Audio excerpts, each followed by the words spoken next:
Dacă te-ai hotărât să faci un copil doar pentru a-ți asigura viitorul, află că există destule riscuri ca să eșuezi.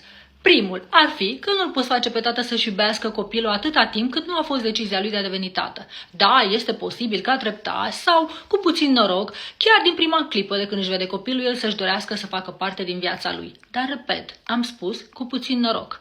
Al doilea, dacă acum îi numeri banii sau îi contorizezi averea, află că acestea sunt doar pe numele lui. Doar pe numele lui. Deci tu nu ai dreptul la ele. În plus, ele nu sunt constante și este posibil ca mâine să nu le mai aibă. Deci, ce faci? Cu ce îți întreții copilul? Al treilea risc este ca tăticul provider, în timpul cât este agățat de tine și trebuie să te întrețină, să înceapă să iubească o femeie. Mai mult, ea să-i facă un copil. De data aceasta, unul din iubire. Crezi că mai ai vreo șansă? Dacă totuși te bagi într-o astfel de combinație, află că ai probleme cu stima de sine, manipularea psihologică și tulburarea de personalitate dependentă, acestea copleșindu-te la cote mari. În plus, vei crește un copil traumatizat.